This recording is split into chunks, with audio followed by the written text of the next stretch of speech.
lights. It's like, Oh, that's right. I pledge allegiance to the flag of the United States of America and to the republic for which it stands, one nation, under God, indivisible, with liberty and justice for all. Need a motion to change. My TV time for us. I guess.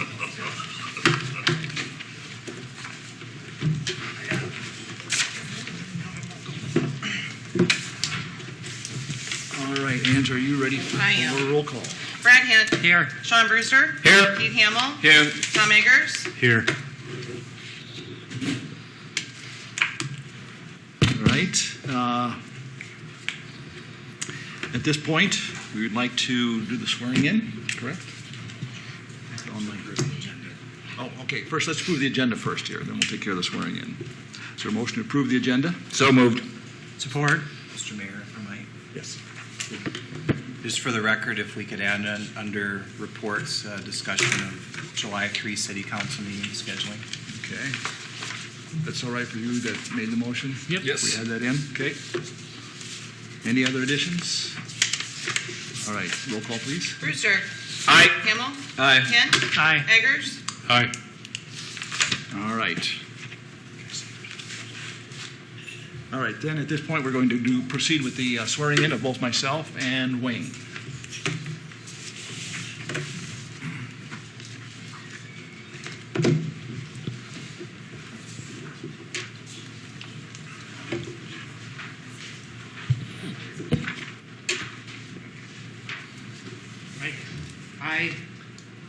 I, Greg Gales, Do solemnly swear do solemnly swear that I will hold up that I will hold up all the laws of the Constitution all the laws of the of the Constitution United States, of the United States, the state of Iowa, the state of Iowa, and the city of Sheldon. and the city of Sheldon. I will faithfully I will faithfully and impartially, and impartially, to the best of my ability, to the best of my ability, discharge all the duties of Dis- the office of mayor discharge all the duties of the office of mayor for the city of Sheldon, Iowa, for the city of Sheldon, Iowa, as for now, herever after required by the law. as for now, herever after required by the law. Congratulations.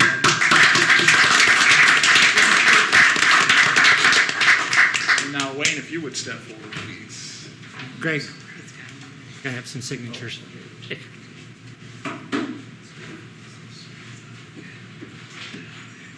All four.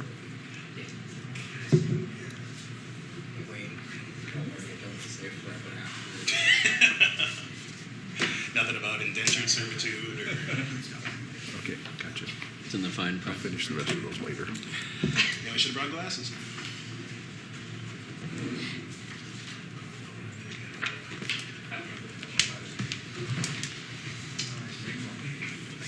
Raise your right hand, please. Repeat after me. I, Wayne Barahona, I, Wayne Barahona, do solemnly swear that I will uphold all the laws do solemnly swear that I will uphold all of the laws of the Constitution of the United States, of the Constitution of the United the States, state of Iowa, the state of Iowa, and the city of Sheldon. and the city of Sheldon. I will faithfully and impartially, I will faithfully and impartially, to the best of my ability, to the best of my ability, discharge all the duties of the office of City Council, discharge all of the duties of the office of City Council City Council member, member for the city of Sheldon, Iowa, for the city of Sheldon, Iowa, as now or hereafter required by law. as now or hereafter required by law. Thank you.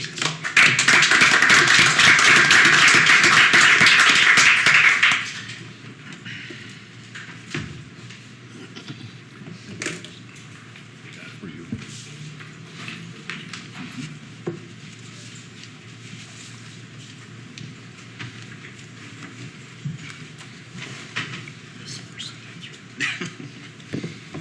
So are we done here? Not yet. We're just getting them done. You come and we have a 2-page agenda. All right, at this time we have a public forum. Is there anyone here that would have any public comments unrelated to anything that's appearing later on in our agenda? If so, please step forward now. All right, seeing no one, let's move on then for approval of the consent agenda.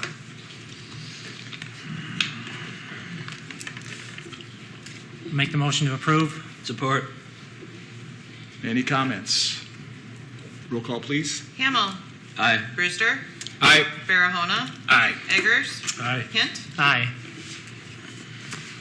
All right, moving on to old business. We have a request for pavilion fireworks displays on June 7, June 29, and July 20. Oh, I'm sorry. I have the new one. Thought that sounded old. What's in there? Old business, excuse me. The first item under old business is the agreement with the utility service partners to offer service line warranties to residential properties. And we have with us Ashley Shawarski. The mic is yours. Please come forward. Well, thanks for having me here again. I know I was here a couple weeks ago, and we were able to discuss the program, and you wanted a chance to review the agreement. I know the attorney took a look at that, and we made a couple changes. But what we're just asking for is for the city to enter into the marketing agreement for us to provide the residents a warranty protection on their external water lines, sewer lines, and in-home plumbing. And we do that at no cost to the city. We're really helping to educate the residents of what their service line responsibility is, but also making this optional program available to them. And I'd be happy to answer any questions that y'all may have today. Anyone? Okay. You must be very thorough. I did talk a lot last time, so I tried to keep it shorter for you all. We asked a lot of questions last time, didn't we? So, incidentally, this does come with endorsement by the Iowa League of Cities, and I think also is it the National League of Cities? So, Correct. that speaks well for you, I think. And for the record, it does include a marketing agreement with the city as well. So. Okay. So hearing no questions, then, how do we want to move forward on this, gentlemen?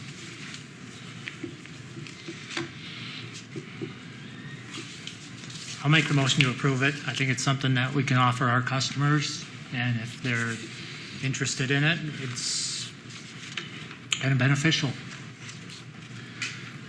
As you know, I've been a little concerned about the marketing agreement aspect as far as why the city needs to be involved with it, but I'll support it, the motion.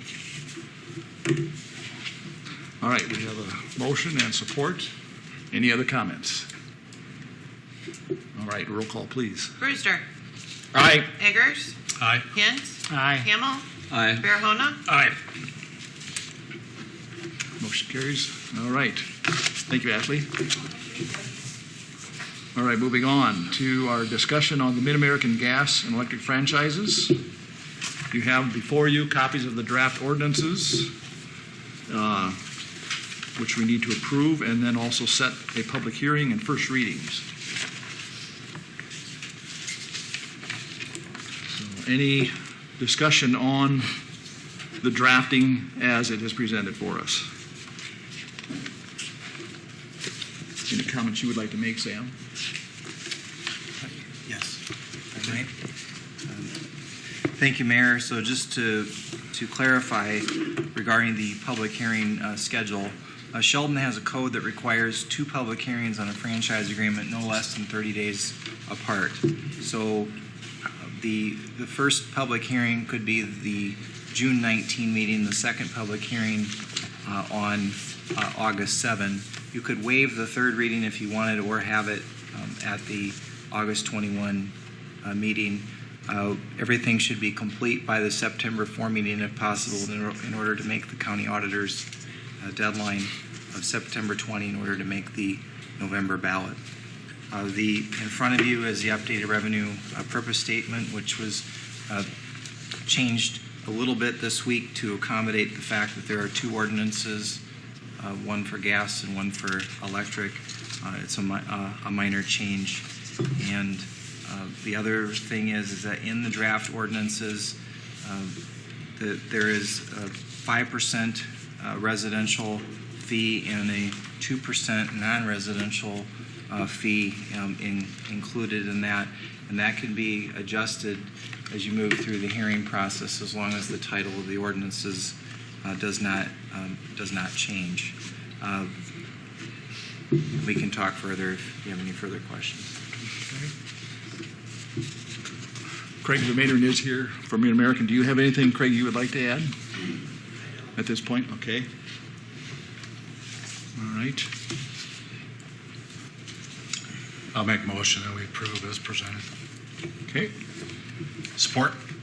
We have a motion and we have support. Any further discussion? Mr. Mayor? Yes. In regards to the ordinances, there has been some back and forth between Mid-American and Sam and myself on a few verbiage things. I'd say we're 98% there in terms of getting that ironed out, but what you see in final form might differ just a little bit from what you have in front of you, but it's nothing substantive at this point. Okay. So, just so you're aware that if you would see the clause, that if you read it and memorized it and then went back, you would notice a few differences. So, Okay. So, knowing that, those of you that have moved and supported, are you comfortable still moving forward and giving them that leeway to make those minor verbiage changes as Micah has presented? Yes. Yeah. Okay. All right. Any further questions or discussion? All right. Then let's have a roll call, please. Hint. Aye. Eggers. Aye. Brewster. Aye. Farahona. Aye. Hamel. Aye. All right. Then we should move. The next step is to set a public hearing then. Right, for next council meeting which would be June 19. Is there a motion to call for that public hearing on that date? So moved. support. Okay, and we'll also have a first reading for that matter. I think we'll actually have the readings will be after the public hearings. Yep. So we'll have On the same day? We'll have a public hearing on June 19. Okay. Then set one for 30 plus days later. And then after the second public hearing is when you would have your first reading. And Okay. it's outlined in the updated paperwork from Sam. You would have the first, what did you say, first reading or first public hearing? First public hearing on the June 19th. Yes. So that's Okay. all you're setting at this point. Okay. All right. And the readings then to take place 30 days thereafter, approximately. Is that what I'm hearing? Okay. All right. So we have motion support for that. Everybody understands what we're going to do? Okay? I would suggest you also set the second hearing at this time. There's no reason Okay. not to. June 19 and August 7. I'll amend my motion then Okay. to include the two dates. Supported that. Did you, Wayne? Yeah, I'll support that. Okay. I'm sorry, what were the dates? June 19 and August 7. 7 would be the second. Angie, would you mind rereading what the motion has been amended to, please? Set the date for the public hearing for June 19 and August 7. Okay. Thank you. Okay. Everybody understand now what we're voting on? Roll call, please. Hint. Aye. Farahona. Aye. Eggers. Aye. Hamel. Aye. Brewster. Aye. All right, then we need to consider a resolution approving and adopting a revenue purpose statement for the use of expenditure of fee revenues from the proposed electric and natural gas franchise fees. So moved. Support. All right. Further discussion?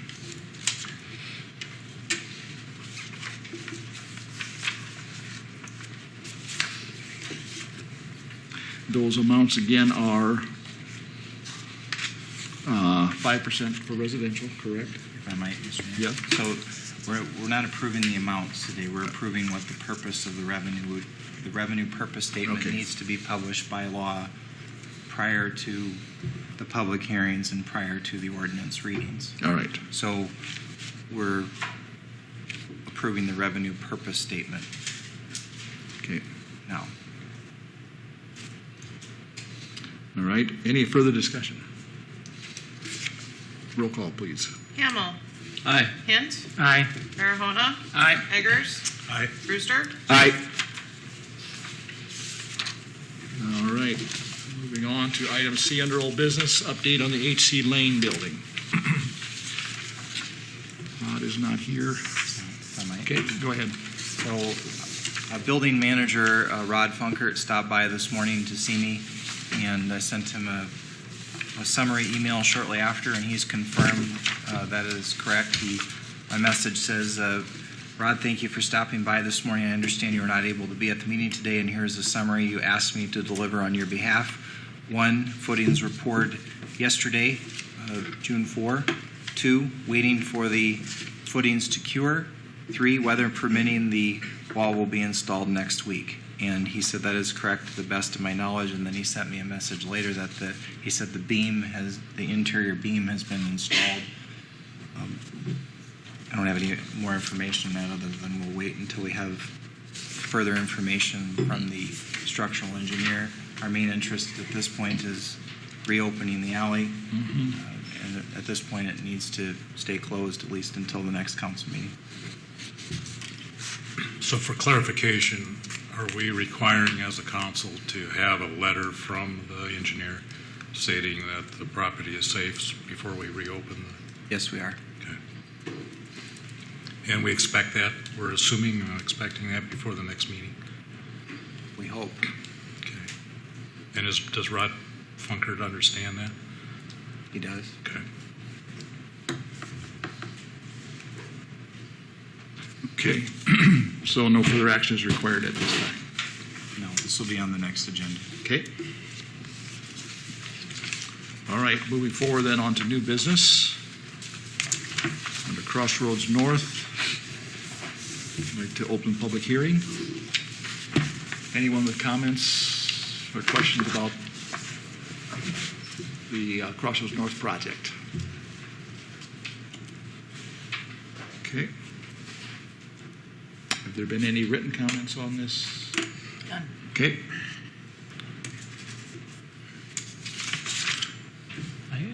I entertain a motion to close public hearing. Okay. Second. Roll call, please. Eggers. Aye. Farahona. Aye. Hint. Aye. Brewster. Aye. Hamel. Aye. Okay. All right. Moving forward then to discussion of the bid award, which the bid was taken yesterday. Sam, would you like to report how that turned out, please? If I could turn the floor over, Mayor, to Pat Bickett, Yes, sir. Schlottfeld Engineering. Hi, Pat. Good afternoon. We received 3 bids yesterday on the Crossroads North Business Port project. Venapool Excavating, Orange City, DeLoss Construction from Spencer, and Holstein Excavating from Edgerton, Minnesota. Vanderpool Excavating was the low with a bid of $1,025,771.76. Our engineer's estimate for this project was $885,000, so we're approximately $140,000 over the engineering estimate. We did review all the bids to make sure the math was correct. There was one inconsequential error on Holstein's bid that raised their bid price by $9 from what was read yesterday. I did also, line by line, go through the bid to see some justification for the increases in the cost, and there's a couple things that stood out to me. We've got several locations where we were installing the sanitary sewer and water main by trenchless methods, namely the 2 Highway 18 crossings. The DOT is requiring us to put those utility crossings in casings. And then there was another trenchless installation under the Baumgars driveway. The specifications allow, I think there's 6 different methods for trenchless construction. The 2 most common are referred to as horizontal directional drilling. That's when you see the machine with the small diameter rod that is penetrating in, and then it bores through the ground, and then they pull the pipe back. That's by far the cheapest method, but there's some, the accuracy, especially with elevation, can be somewhat difficult to maintain depending on soil conditions and so forth. And the other method that you see most common is it's auger, bore, and jack. It's a lot more labor intensive and therefore a lot more expensive. The specifications allow for either method. The contractor is just responsible for the ultimate elevation tolerances on that. We looked at this, and I spoke with boring contractors through the design. Todd and I reviewed it. We did change some things to make the grade a little bit more, a little higher at those locations to more facilitate the directional drill method because of the cost savings that were involved. And we did that to extend the service area as far as we could, not only within the current development, but the property to the east if that were to ever be developed. It's apparent from the bids that two of the contractors chose to use the auger bore method because their price is significantly higher. And I think that of the 140,000, that 80,000+ of that is just the different boring methods between the two. It's been a wet year this year. It was a wet fall last year. I believe the contractors, especially the underground contractors, are cautious with their bid prices now because the high groundwater tables that they do expect. So overall, the prices, unit prices for the rest of it was, they were marginally higher, but there's also been a few material price increases in the last months that play into it as well. So my recommendation after reviewing this and visiting a little bit with the contractors would be to accept this bid. It's higher than we expected, but I think I don't think it would change much if we rebid it because of the way that the boring contractors are looking at that, number one, and the uncertainty is still there about what the weather is going to do. So, Okay. if you have any questions? So the responsibility really lies with those contractors to make that decision. I mean, Right. We hold them to the tolerance, the elevation tolerance. Okay. And there was one of them chose the method that we had originally were thinking would, and the bid results showed it. They were, 6,000, 7,000 above my estimate, where the other ones were 80 to 95 above. Unfortunately, that same contractor was much higher on other items, and they Right. are not the apparent low. Todd, what's your opinion of you've reviewed this as well? Yeah, I have. Actually, Pat and I have talked about it in fairly great detail. We're on the same page. I did have him ask, what's the thought if we said, okay, we don't need the job done until next summer? The answer we got was, you're not going to see much of a gain. So I guess our thought is to accept the bid and move forward. It's never what we like, but I'll also remind you that with bidding, sometimes you win and sometimes you lose. Floyd Industrial Park, that bid came in, if I recall correctly, $80,000 or $90,000 under. The 16th Street job came in like $200,000 under. The wastewater treatment plant came in under estimate. This is one of those unfortunate jobs that did not come in under estimate. And these different types of borings, there's not one that's going to be better or last longer or be of higher significance than the other? No. Just basically It's just the, with the horizontal directional drilling, it's kind of a blind process. There is, sensors that they track the probe as it's going through, but if they hit a rock, it bounces off to the side. They don't know that. The other one, that is just, it's a lot more, you have a lot more control of what's going on. So I think that's their concern, is that, we're holding ultimately to the tolerances, and they chose the method that they felt they could keep those tolerances the safest. Gotcha. And to Pat's point, we did early on, the first set of plans that came out had a lesser amount of grade yet in there, and we made some adjustments to how they were entering the manhole to still maintain the depth, like he said, but hopefully get to a point where we thought the other method would be accepted. we don't get to choose how they do the job unless we want to take the liability with it. I don't think that's a smart decision. One last question for me is, in the bid, is there an overrun per variance already put into this number? I mean, are they figuring a 5% overrun? No, that they don't have any, you're talking like a contingency amount? Correct. No, there is not.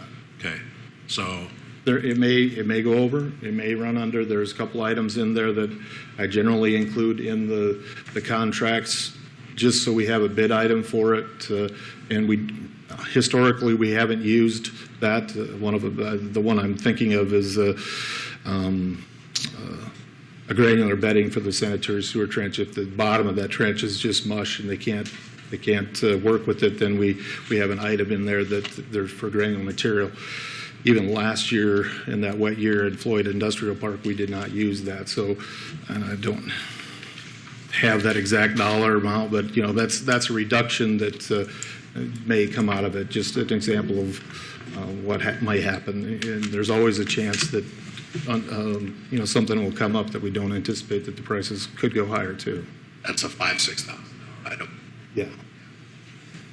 So it's a bottom dollar then. It's our maximum expenditure then. What's that? No, it's our minimum.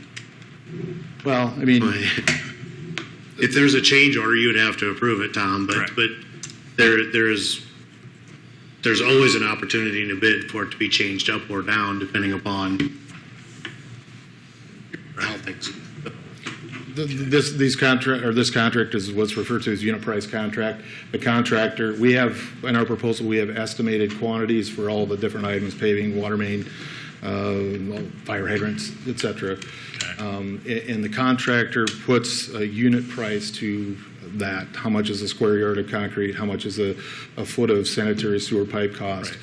And multiplication of those two together is the total price of their bid. And we work the same way when it works to payment.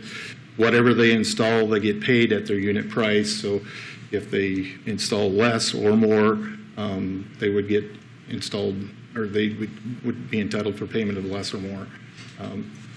Generally, they're pretty close as far as what the final estimate is versus the bid, unless there are some change order items that come up. And those are things that you don't know until you get into the project. I guess maybe this is a question for Sam. In one of our industrial park funds somewhere, do we have the roughly 140,000 to cover the difference? Right. We do, and if I might get into if I can get into the funding options, we have some funds available in the Runger Addition Fund, the Floyd Industrial Park Fund, and the largest balance we have is in the Skimper Trilogy Edition Fund, which has a balance of roughly $260,000. I've talked to Todd and Angie and Kurt, and I have been talking today, and it was our preference that we, especially Todd and I's preference, that we not spend from these three accounts at this time due to other potential public works needs which may come up. We did receive an opinion this afternoon from our bond firm,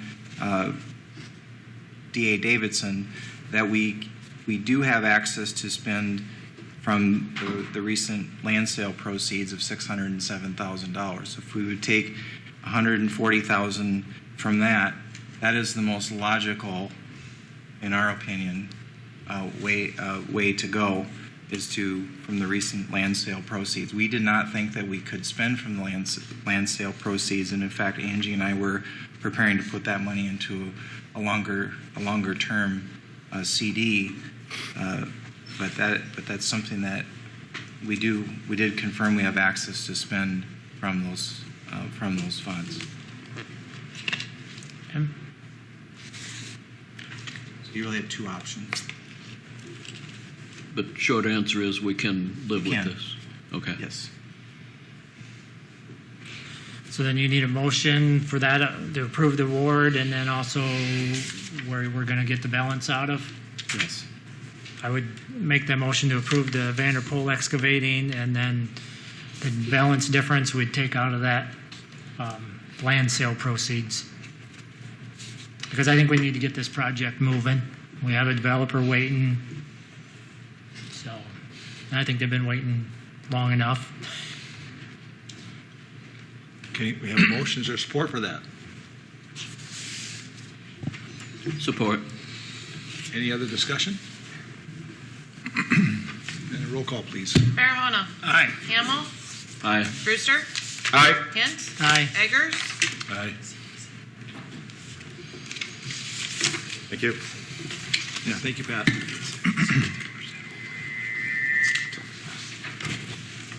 All right, moving on then to item B under new business. Moving forward to the second reading of the ordinance setting water rates and amending the late fee notification process. If I might, Mr. Mayor. Yep. We have not received any concerns that I'm aware of regarding this ordinance, and if there are no concerns by the council, you could approve second reading and waive the third reading. Okay.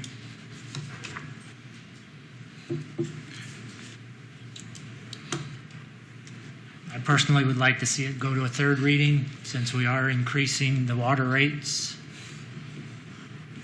That's my suggestion.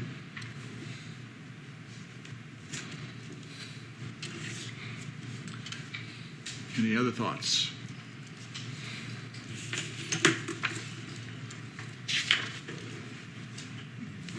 Yeah, I would recommend a motion to approve second reading then. So is that a motion, Brad? I'll make that a motion now. Okay. Second. All right. Any further discussion? Roll call, please. Hamel. Aye. Hint. Aye. Brewster. Aye. Eggers. Aye. Farahona. Aye. Okay, motion carries. Moving on then to second reading of the ordinance to amend provisions, section 63.04, pertaining to speed limits on Park Street, US 18, to the eastern corporate boundary. This one, Mayor, you could approve second and waive third. Okay, I'll make that motion. good. I'll support that. All right, we have motion and support. Any questions or comments? Roll call, please. Hint. Aye. Brewster. Aye. Farahona. Aye. Eggers. Aye. Hamel. Aye. Motion carries. Just a quick question. How long have to implement that now that it's been approved? The DOT will actually implement it, so we'll notify them. Just if their signage, I'm not going to guess on that. Okay. Hopefully sooner than later. Okay. I'll agree with that. I like that. I guess when we see the orange trucks out there changing the signs. I just don't know their schedule, so I'm not going to make a guess. Okay. Invite Joel up for All right, let's move on to discussion regarding employee benefits changes.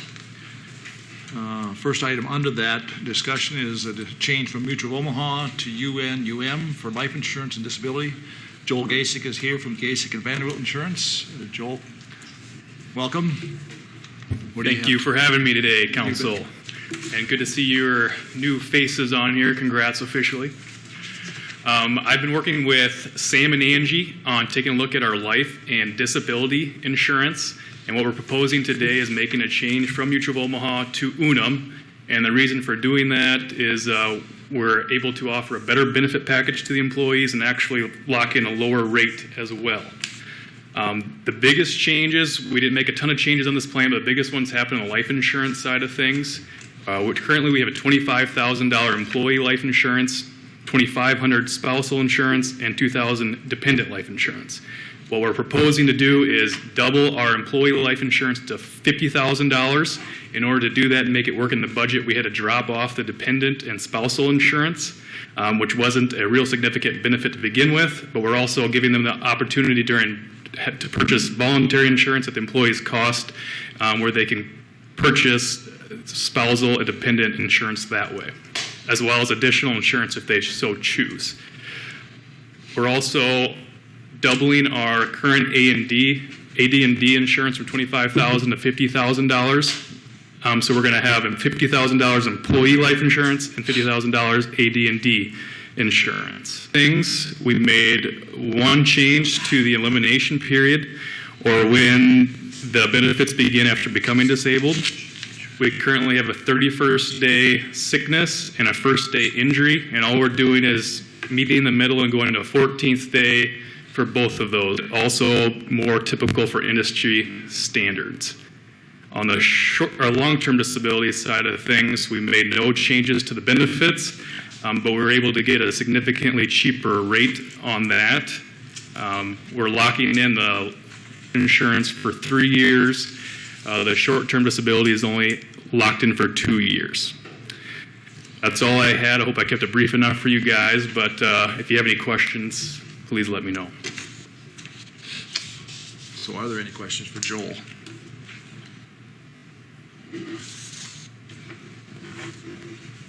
Hearing none, I will entertain a motion to approve this change. So moved. Support. Further discussion? Roll call, please. Hamel. Aye. Brewster. Aye. Kent. Aye. That motion carries. Thank you.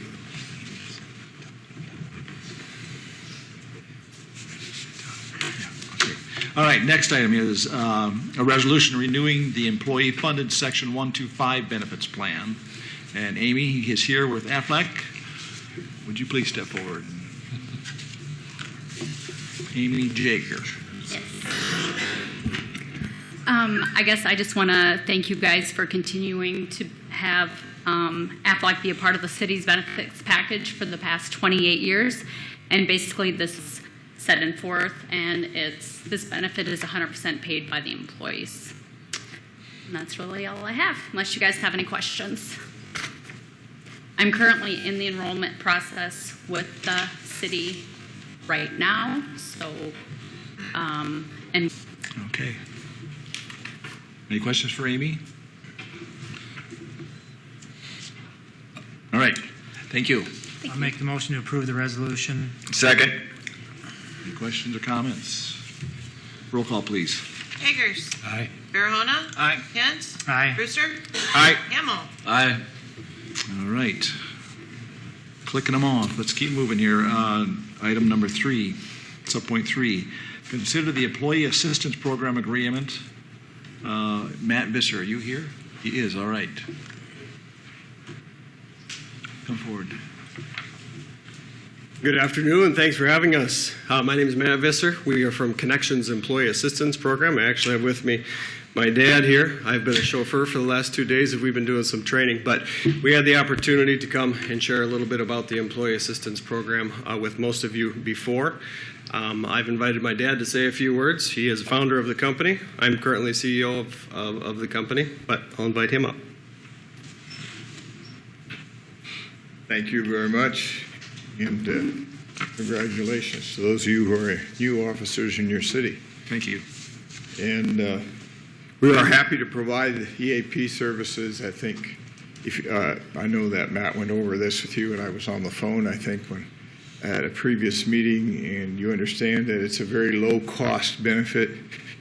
You'd hardly call it a benefit in the world of benefits, but we find it to be really important to be available to your employees and their family members. An employee assistance program is focused on providing services to people who are distracted from their work and fully functioning in their life because of their personal stressors and personal problems. So that's kind of a quick summary. Connections is unique in the sense that we work very closely with the organization, the employer itself, as well as with the employees, because we believe it's our responsibility that we provide a healthy support for a healthy community at work. Okay, and healthy community at work means that you have healthy employees who are able to give and take, and then work as a team very well in a very effective and risk managed way. We talk about how we risk manage all our investments. One of the largest investments you have in a city is your compensation budget. How do you risk manage that? How do you buy insurance for your compensation budget? How do you know that when you pay an employee for 40 hours a week, that you're getting 40 hours worth of work, because we know that if you have a chemically dependent employee on your workforce for 15 years or more, chances are you are getting 33% less than full-time employment from that chemically dependent employee. So we're here to risk manage the compensation budget and risk manage the welfare of your employees. I'd be open to any questions at this time. As Matt said, we started 31 years ago in 1988. At that time, I was a partner with two other partners at Creative Living Center in Rock Valley. Got a call from a friend who at that time was administrator at the Mental Health Center in Spencer. And he said, Andy, geez, Pat, what are you doing with the EPA? He said, no, not the EPA and EAP. That's how much I knew about EAPs in 1986. By 1988, we were providing those services for the Eaton's plant in Spencer and the Sibley Hospital, our two first customers 31 years ago. Very happy to add the city of Sheldon last year, and I think to a cadre of about 105 employers that we serve today, all the way from here to Rapid City to Scottsbluff, Nebraska. We're kind of centered in 3 states at this point. Any questions, I'd be happy to answer. I have one. Sure. Are there other cities that you're doing this for in the area? How many cities, Matt? Quick rundown. Several cities in South Dakota as well, but those are the most local ones. Mm-hmm. Okay. City of Altpier. Watertown, Rapid City. Cherokee. Mitchell. Orange City? Yeah. Orange City. Okay. Orange City. No, our largest group of customers is manufacturing, if you want to know. Mm-hmm. I know there are some local employers that are using your services as well. A lot of employees in Sheldon, yes. Sam, you wanted to comment? One other example that I find, well, let's say you have a parent in New York, and they need to go into a nursing home, and you're struggling with trying to get back and forth, and the will needs to be updated. So, using that as an example, what can you do? Absolutely. We will find for that family we would consider that a family problem, okay?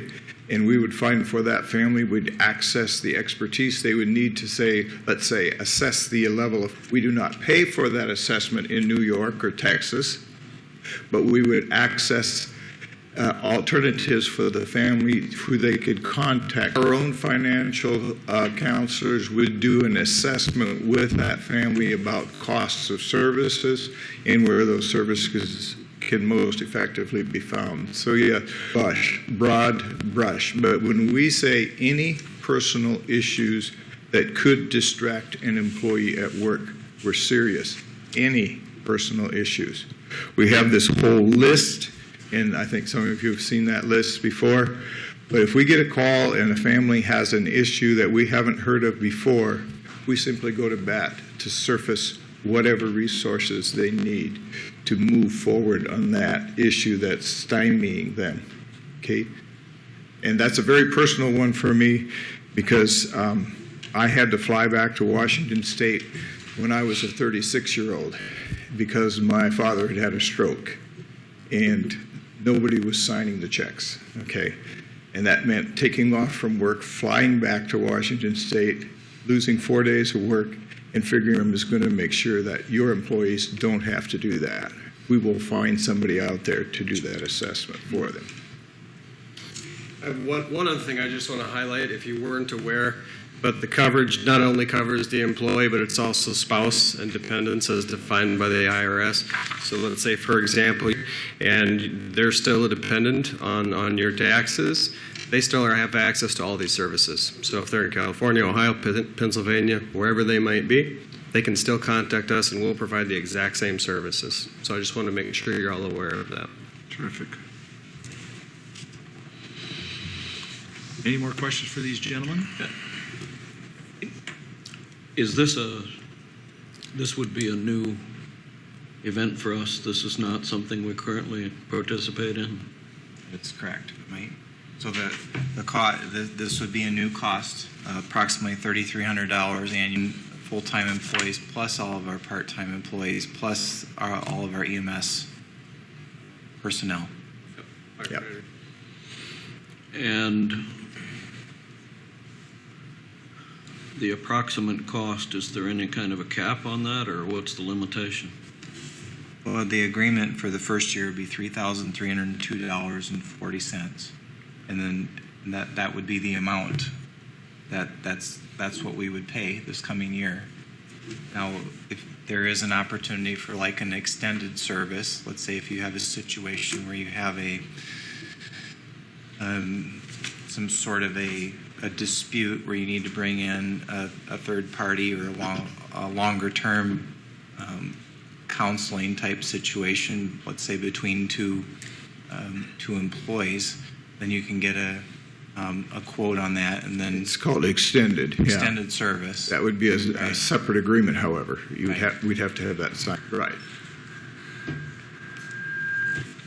That's quite rare, to be perfectly honest. Right.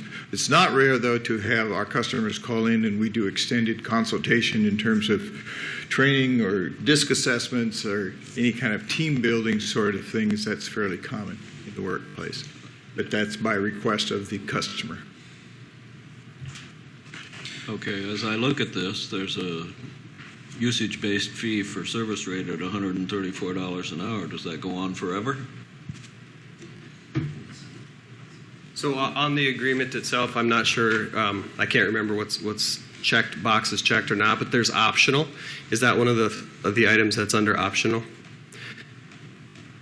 I guess it is. Yeah, so I don't know if that's checked or not, but if you check that and you would like that service beyond the initial 3 free sessions, then we could do that for you. But I don't believe so that's it's checked. just at the this point. check box that we're talking about today, of hours 3. Yep. Yes. So that $3,302 would be our entire cost. Yes, sir. It's Correct. not a blank check. No. Okay.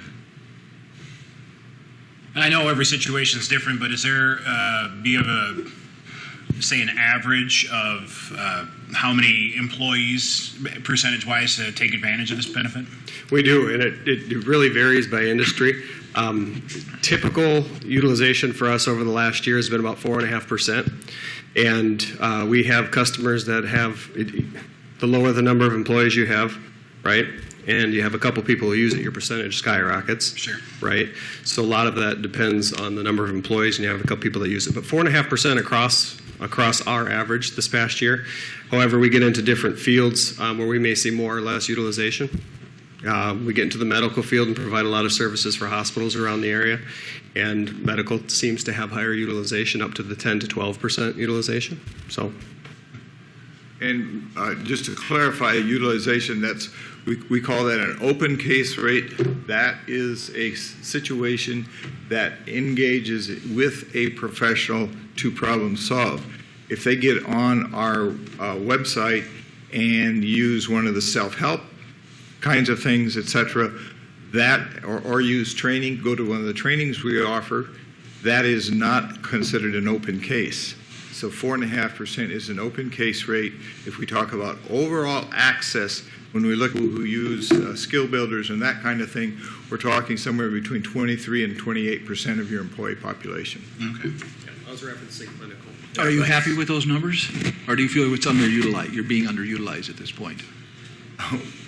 I would say that we really do promote utilization. We know that it's the best for the customer. We really push it in all the communications we have, in all of our focus on leadership and development and educating the leadership. We'd love to see that continue to push above the industry average. We're slightly above that now. I'd love to see that get to 6, 7, 8% as a whole. I think it's underutilized, yes, because at any given time, 18 to 20% of your population could have some sort of personal issue going on that may even be diagnosable. So underutilized, yeah. Would we love to see people utilize it more and get the help they need sooner? Absolutely. Mm-hmm. Sam, you said that this was being utilized, excuse me, in Cherokee. Is that right? Yes. What was your experience with that? Well, my experience was very good, and we had.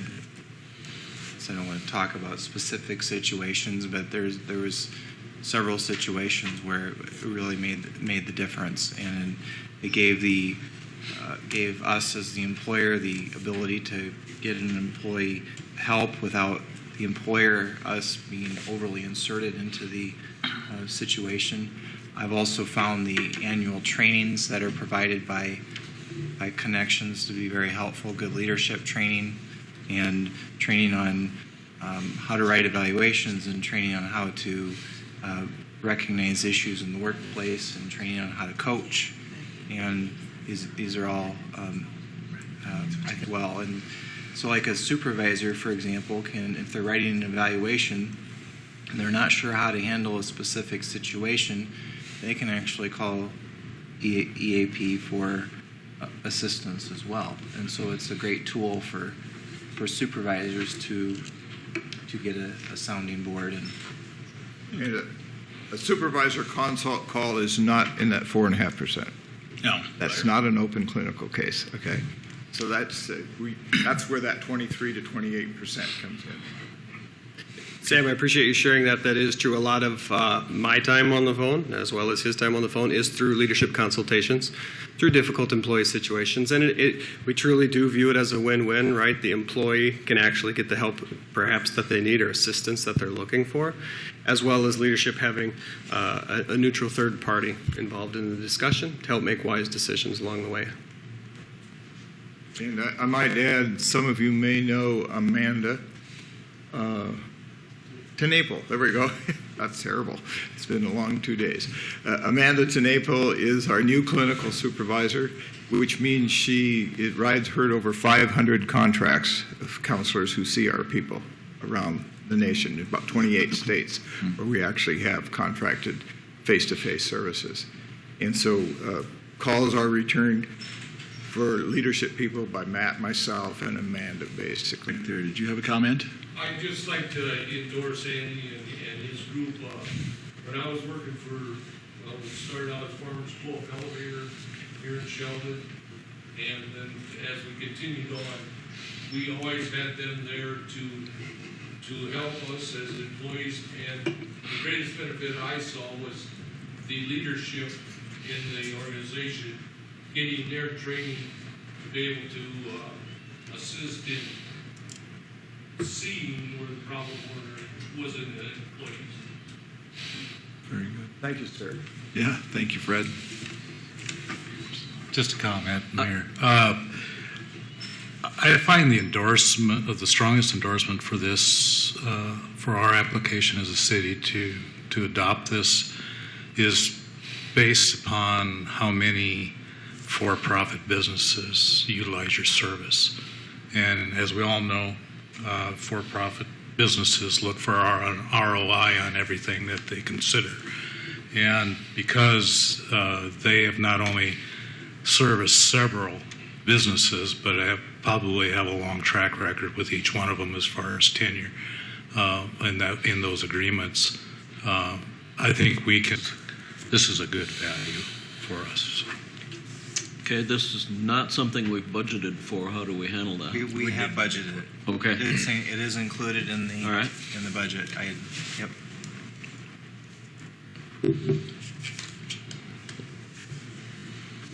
It would start July 1. Okay. Any more comments or questions? I'll make a motion to approve. I'll second that. All right. Then the roll call, please. Hint. Aye. Eggers. Aye. Farahona. Aye. Hamel. Aye. Brewster. Aye. All right, that carries. Thank you, gentlemen. Thank you very much for the Look forward opportunity. to working with you. Thank you. Yeah. Thank you. Sam, do you want a few of these? If somebody wants to- I would like one.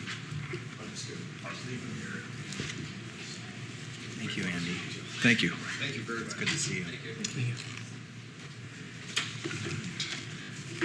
And then there was All right, moving forward here. Item 4, subpoint 4, authorize a memorandum of understanding with AFS CME City Workers Union regarding health insurance contributions percentage for the fiscal year 1920. Am I, Mr. Mayor? Please. These two, 4 and 5, are virtually identical. The city has two bargaining units. This concept was discussed and initially approved during the budget workshops. The purpose of this action is to address the disparity between these two memorandums of understanding, formalize the previous discussions, and freeze the union health insurance employee contribution percentage starting July 1 at 15% instead of increasing to 20. And prior to what we discussed in the budget, if you remember, is what we were looking at is a situation where the non-union employees were paying, we're not contributing to the health plan in terms of the percentage. They were contributing for deductibles and out of pocket, but they weren't contributing for the percentage.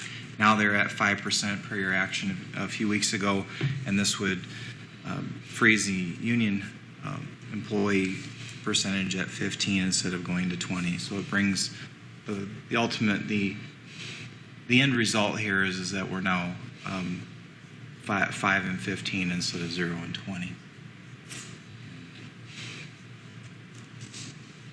Okay. Any questions? It's relatively straightforward, I think. And we're going to do this 2 times because it's 2 separate items of this. So this is for the city workers that are union members, and then we'll do the same thing for the you have the city workers union, which is the police. Yeah. So we'll handle that separately. Further discussion? And I would entertain a motion to authorize that memorandum of understanding. A motion? Support. Further comments? Roll call. Brewster. Aye. Hamel. Aye. Verhona. Aye. Eggers. Aye. Hint. Aye. So item 5 is dealing with the police union. Basically the same thing, same applications there. So moved. Support. Roll call, please. Brewster. Aye. Verhona. Aye. All right, Tom, you are the man of the hour. We'd like to Tom Foose, come forward, please, and tell us what you want us to know about Wellmark. Appreciate that. So first off, thank you to the city for their support over the past few years with the city's health insurance. I think it's always been our aim to provide good benefits for the city's employees, and I think that has occurred. I think there's a little rewind here.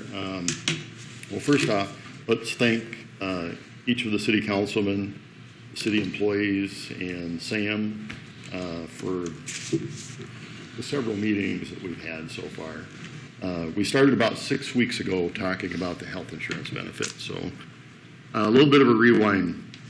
The city's had a self-insured health insurance plan since whatever year it was that this building was remodeled, so 1998. So since that point in time, it went from a fully insured plan with principal to a self-insured plan, which ended a year ago in July for various reasons. Because of the Affordable Care Act, we were able to secure a fully insured health plan because with groups under 50 lives, there's no underwriting. We're able to secure a fully insured plan with Wellmark. The current benefits that the city has are $250, $500 deductible with a $750, $1,500 maximum out of pocket. That type of plan has not been available in the marketplace for years. So in order to arrive at a commitment with city employees, we entered into an agreement to purchase the fully insured health plan with Wellmark, then do a buy down using a third party, Oxient, to get to the $250, $500 deductible. So that was a year ago. We worked through that situation. I guess it was a little difficult. It was new territory for a lot of employees. It involved 2 different parties, Wellmark and Oxient. Going forward, Wellmark has discontinued the $2,800 deductible that we were using on the fully insured side. Not available. So the renewal on July 1st is going to be a $4,000 deductible, and it can still be used for a buy down, which is so that the situation for the city employees will be the same. Again, that commitment is being met for the $250, $500 for those employees that so choose. Okay. So we entered into a lot of thought process here. We went through a lot of meetings and talked about possibilities. we looked at what is the best health insurance plan that the city could buy and eliminate Oxyent, just go to a fully insured plan. And that was determined to be a $2,000 deductible, which of course would not meet the commitment to the employees that we have to make that commitment to. That's out there, that's an option. We can still use Oxyent for the buy down. They're still charging the $8 per employee per month to administer that plan. That's still available. We thought about what could we offer as a second option. One of the most popular things in the last few years has been health savings accounts, which if you have a qualified high deductible health plan, the government allows you to open that special account at the bank called a health savings account. So we entered into a process of looking at that and coming up with that health savings account allows the employee to have that special account and use pre-tax dollars to pay for the deductible. That deductible is $4,500 for an individual and $9,000 for a family. Okay, so and that's a embedded deductible, which means that no member of the family would have to meet more than a $4,500 deductible. So you might say, well, why would an employee go from a $250 deductible to a $4,500 deductible? Why would they do that? Well, the pre-tax advantage and then the possibility of helping those employees seed those accounts with certain funds. And I can't speak to the seeding of that money. Sam, is that what you would propose to talk about now? I'll wait until you're finished unless you have more to add. So what we're proposing to do is offer that second option. So fulfilling the commitment to having the buy down to the $2,500 by a high deductible health plan alongside that, giving the employees a choice. So they would simply choose. That would become effective July 1st. We have to kind of move quickly. We have to make those decisions here in the next week. So we've held meetings to educate employees in the last couple weeks. We've committed to visiting again one-on-one with the employees to help them make their choice and explain anything that may need to be explained. So. And is there a reason why we haven't pursued other quotes outside of the Wellmark umbrella? Good question. Yes, we did. We went to United Healthcare and received an unacceptable quote because of price and coverage. We went to, it's a modified self-insured plan called National General. We went to National General with some health history, and that was rejected. They didn't provide a quote.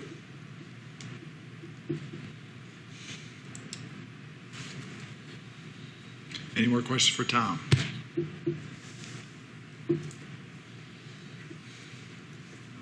And Sam, you did a great job of putting the notes together. I had a few people comment about how long my report was.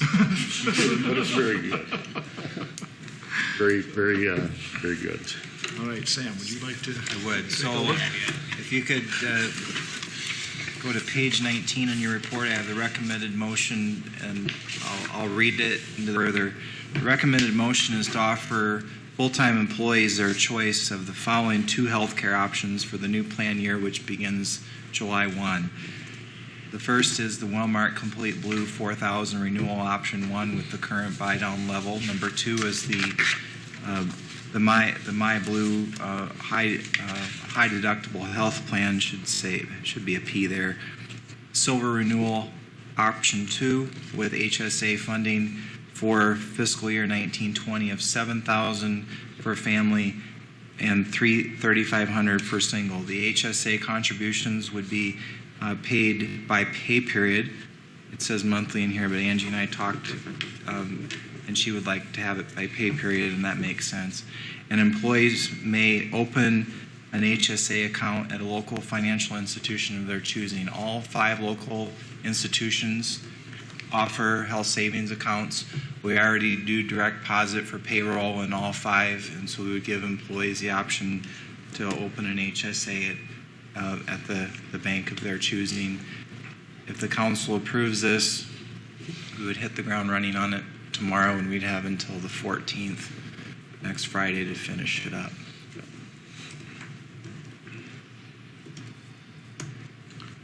Okay. We've all had opportunity for questions answered. At that point, are there any more questions that you have at this time or comments?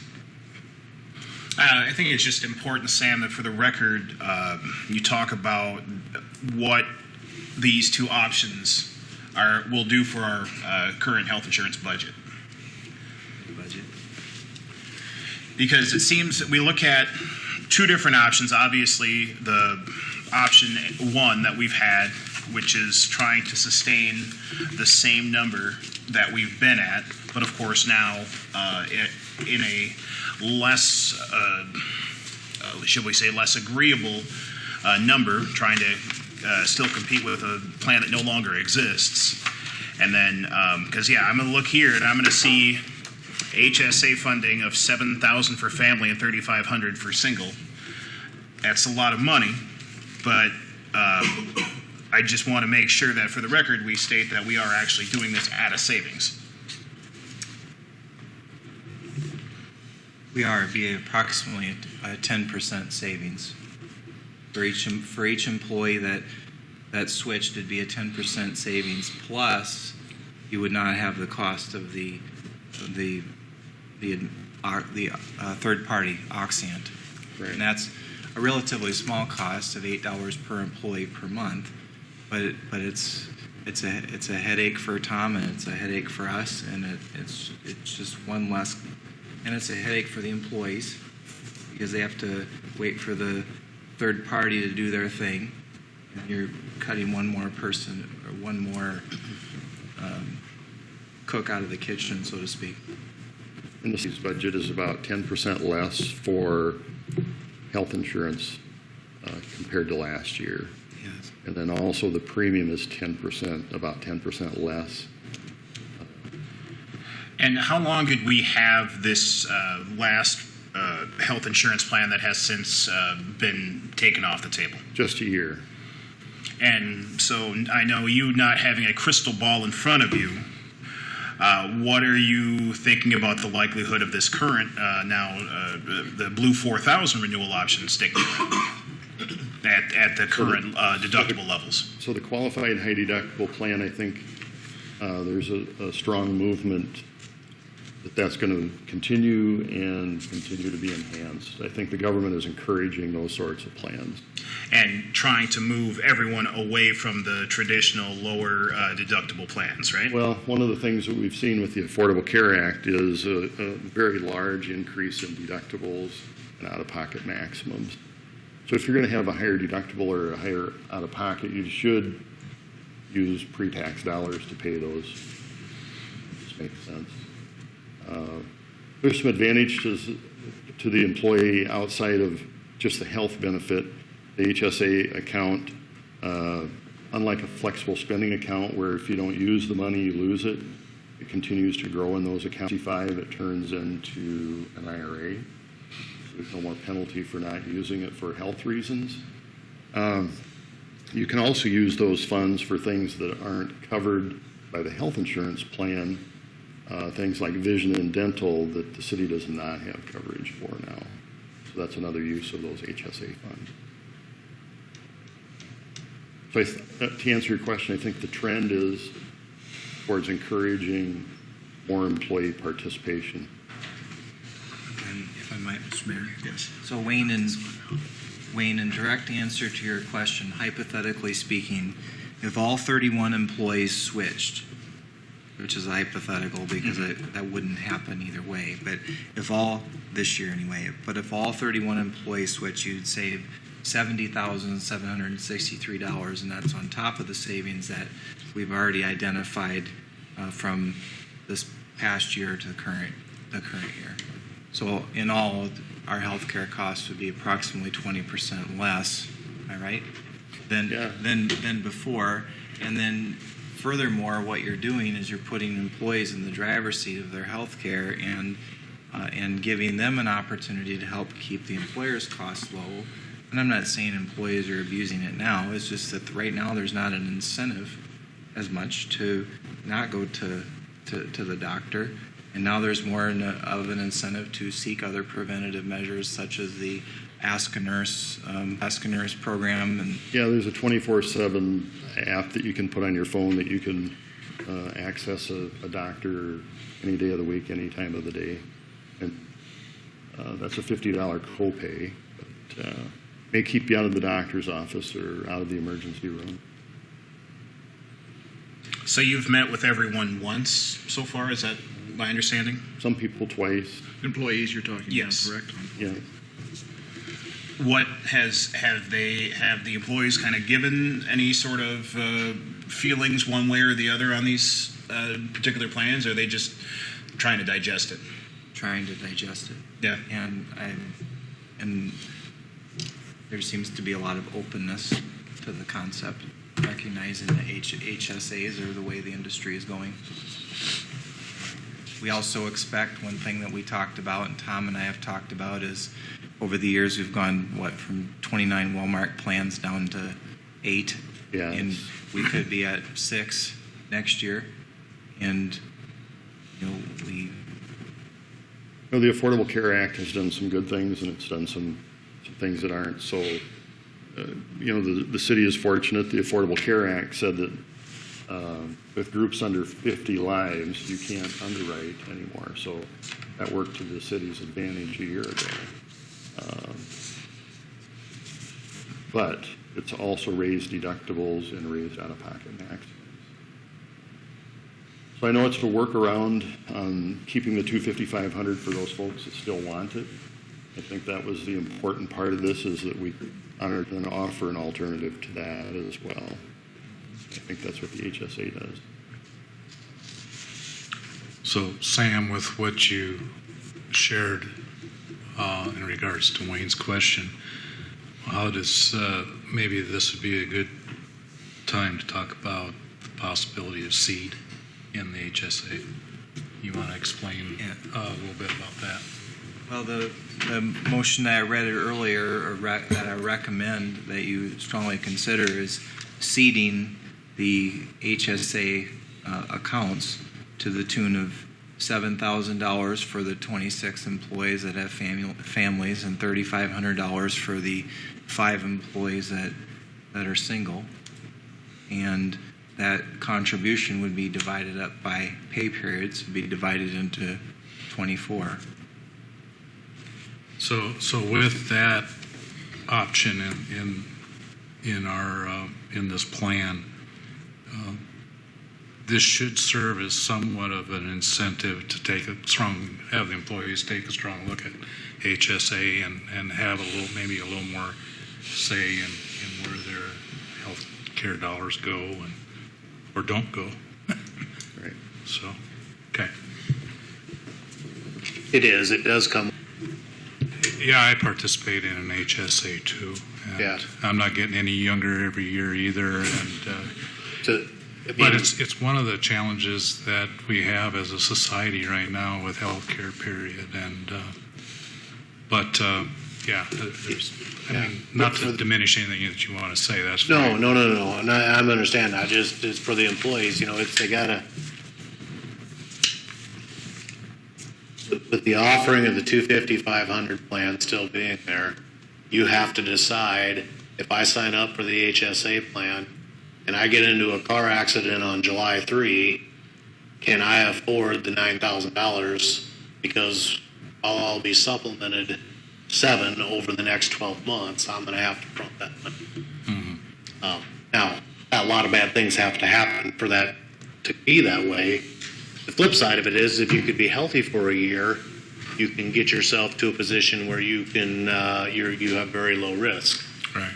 Assuming it continues to get seeded. Right. Can I address that just for a second? Yeah. So something that maybe we didn't talk about earlier, but deductible credit from 2019 expense so far. So if someone has met their 2,800 deductible with Wellmark, HSA deductible as well. That would reduce the liability. Assuming they're already up to that. And then, of course, for an individual, because it's an embedded deductible, the maximum risk is $4,500, so.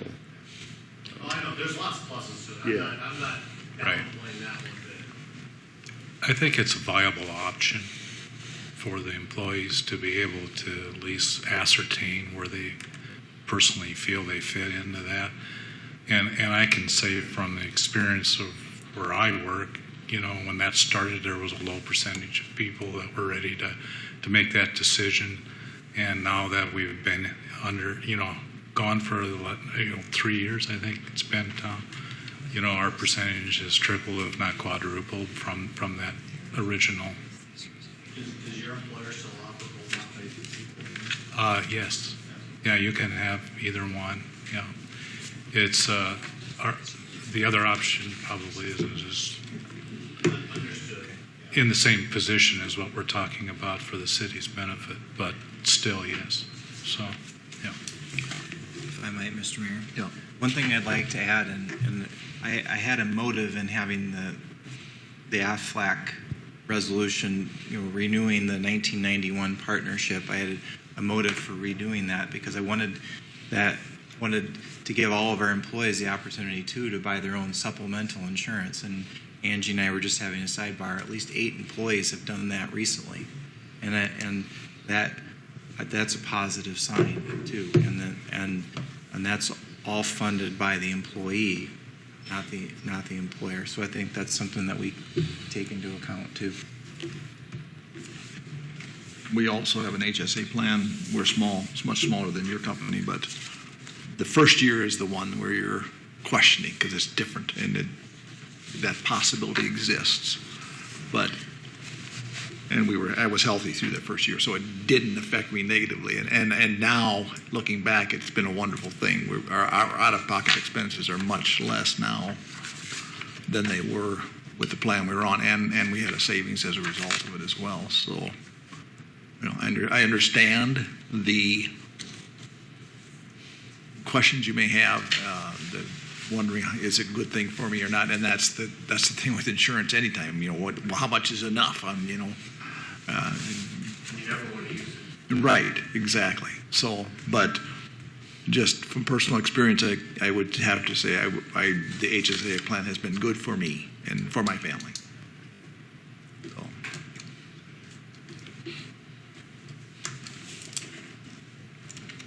Any other comments? We have a recommended motion. Is there anyone that would like to make that motion or some form of that motion? I'll make that motion. Okay. Support. Any other comments? Let's go take roll call, please. Brewster. Aye. Aye. Farahona. Aye.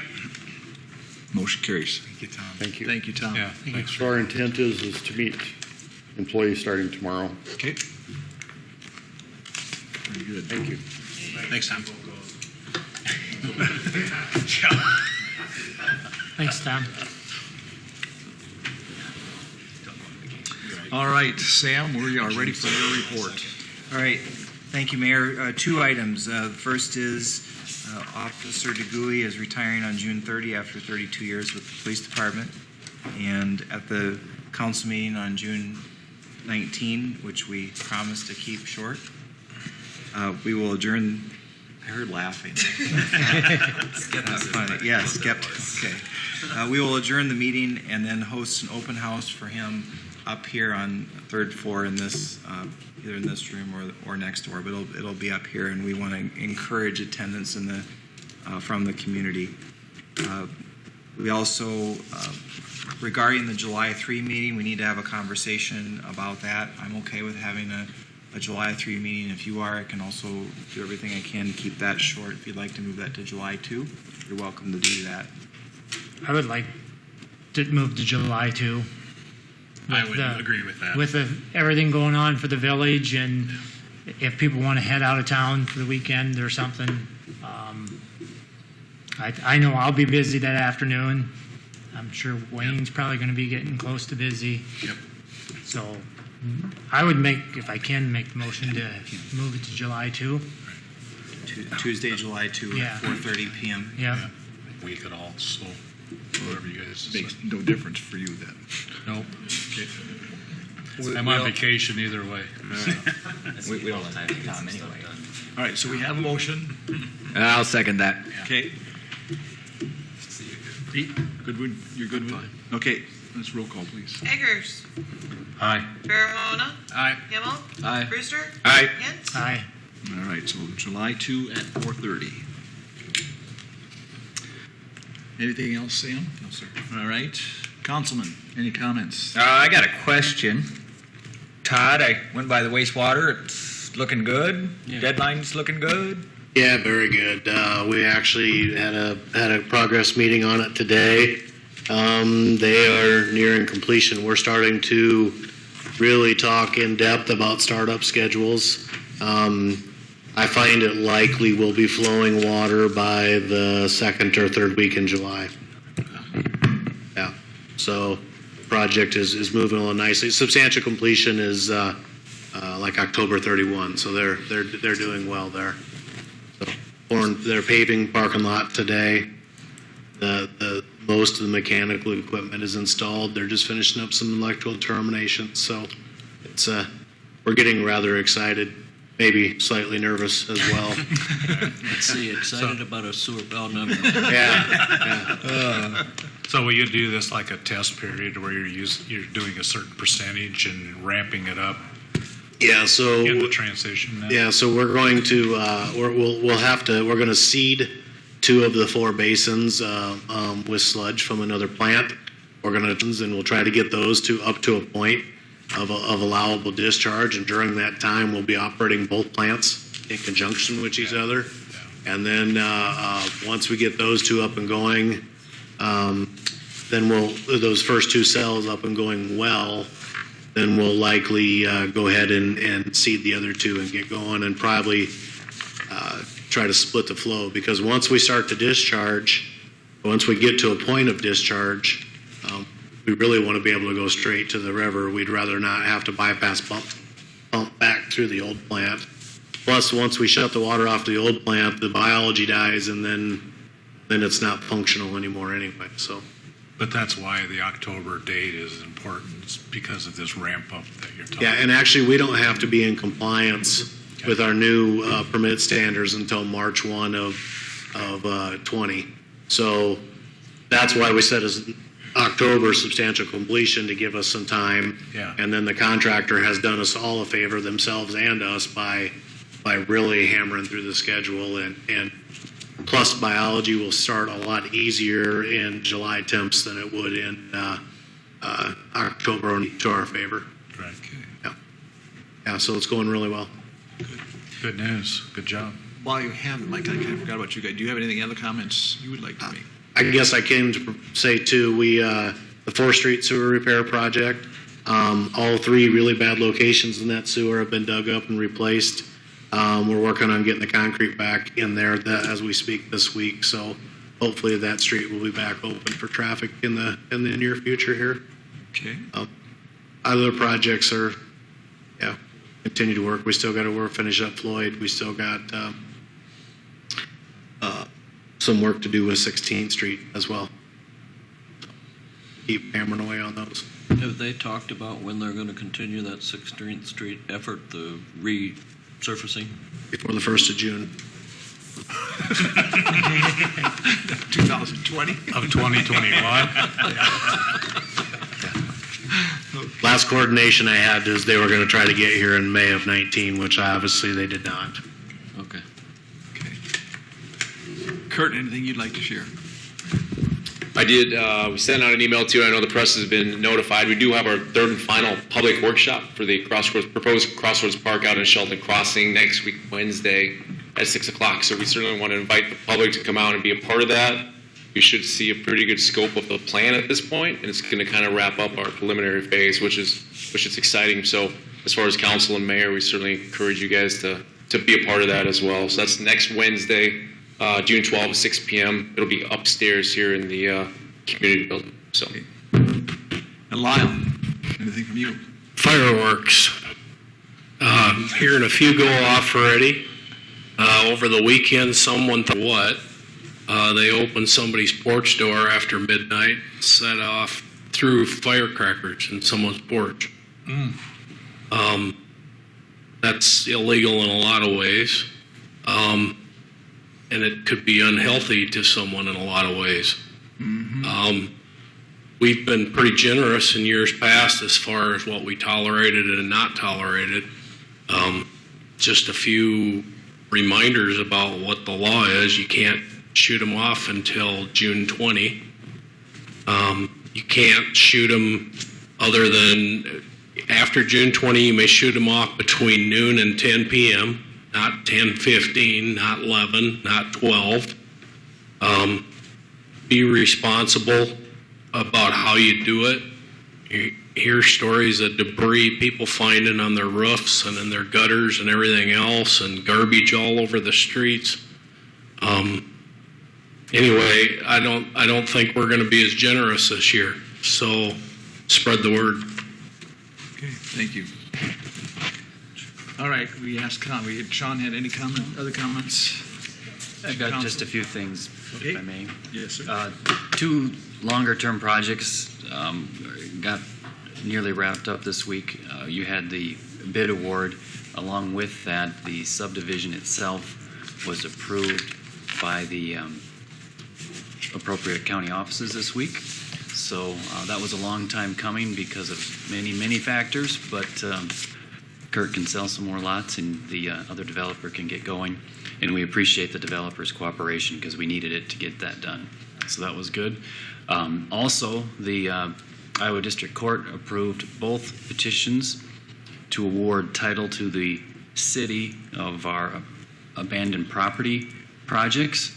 That would be the former DJ Can Redemption property and the Enfield properties. So that's a new undertaking for the Sunset. Sunset. Did I give the wrong name? A new undertaking for the city, but they did go through after the mandatory wait periods, and that eventually will provide the city an opportunity to utilize its new disposition of city-owned property policy. So look for that later this summer. And then one other important thing. We need to get softball practice going. We're going to beat the school this year. So, Mayor, you decide, but we're ready, willing, and able. Okay, I just have, we've always issued the challenge. It's always been coming. We do need better reporting, though, this year.